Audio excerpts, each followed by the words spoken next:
Welcome to episode 20 of the Kyber Show. I'm Ken, and we have an interesting show for you today.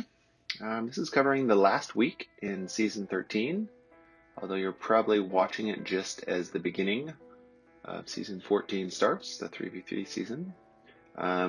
Anyway, the last week of Season 13 was one of the more interesting weeks to watch.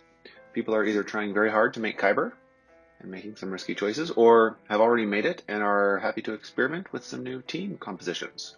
Both of those are great for us. Let's take a look at the 3 fights we have for today.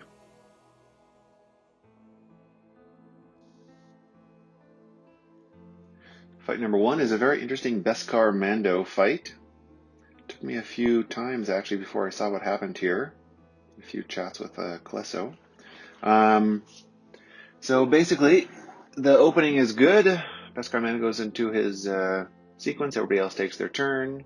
Goes into his discipline set of feather. Everybody else takes their turn. At 13 stacks right now of Whistling Birds.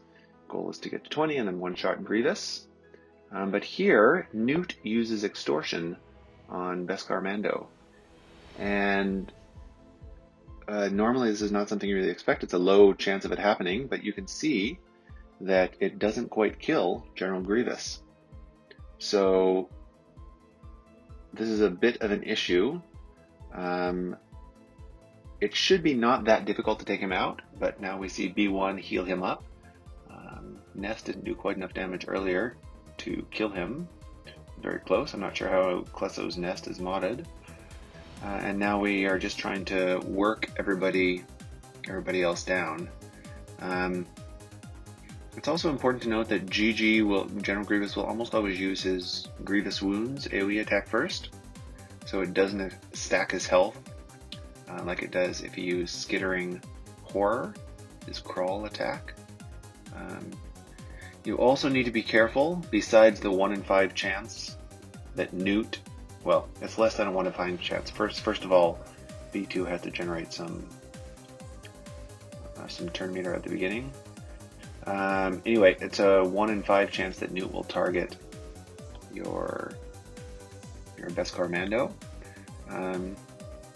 But even with that, it's possible that if General Grievous takes a turn during this whole process and uses the Skittering Horror and builds his health, you also will not be able to one-shot him with Bestigar Mando's 20 stacks of Whistling Birds. So it's a very nice 60-point win when it works, but it's definitely not 100% or anywhere close to that if Newt is on the team. So very interesting fight to watch. In the end, it's just a 2-shot here with GG and Newt, but interesting fight. Nice to see some Mando fights, Bestigar Mando fights.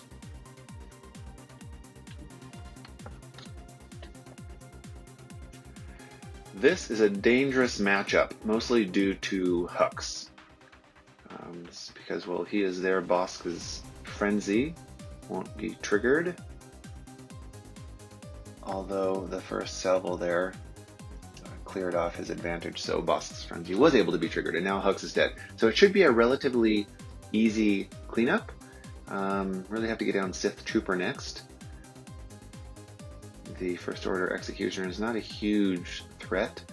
I know he has the contract on him, but really not that big of a deal. He stacks a little bit, removes buffs and TM, but the main danger. Oh, now he took down First Order Executioner, and look what Sith Trooper did. And again, going after a target here, Kylo Ren with counterattack. Again, a counterattack. The crit will trigger Sith Trooper to assist. Yeah, this does not look like it's going to be a win, or if it is, it's extremely close. Finally going after Sith Trooper here at the end. The important thing to remember is Sith Trooper is going to assist a lot. He has days now, so he's not going to. But in general, the priority is Hux, so you can get that turn meter back. And Hux speeds up the rest of the team quite a bit with his abilities and his mass assist. And to then kill the Sith Trooper. So it looks like it is going to be a win, although he didn't use Disintegrate earlier for a reason I'm not quite sure of. Here he does, and it turns into a 52-point win. Easily could have been 57, 58, even a 60. So don't underestimate Hux and Sith Trooper. This fight is a great example of lesser used characters, and their zetas in particular, being underestimated or forgotten. So Mind Trick starting out on Phasma is great, but you have to go after Phasma immediately as well, because First Order Executioner still has advantage, and Phasma's Zeta prevents critical hits when you have advantage, and Rey's Leadership does all her fun stuff when you land a critical hit. That's when expose and turn meter happens. Veteran Smuggler Chewbacca is a great choice here because he dazes on his basic, and he has some level of stacking as well if he has his Zeta. Rey got stunned there by Special Forces, or First Order Special Forces TIE Pilot. Man, really should go after Phasma here, because Scavenger Rey can get some good crits in and generate more good stuff for the Jedi Training Rey team. Again, calling an assist against a character with foresight or with advantage, preventing the critical hits. Getting rid of it now with Veteran Smuggler Chewie. He's pretty tanky too. Between him and Veteran Smuggler Han, he's definitely the tankier one compared to Scavenger Rey, who is not tanky at all.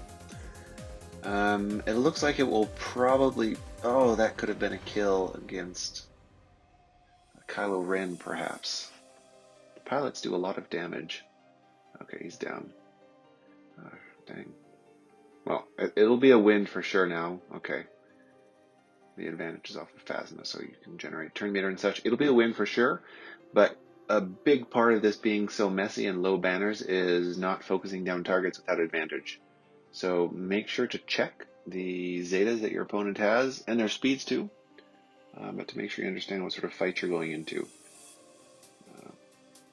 Especially as you're now starting 3v3, it's even more important when there's far fewer characters on the board to have an impact both offensively and defensively.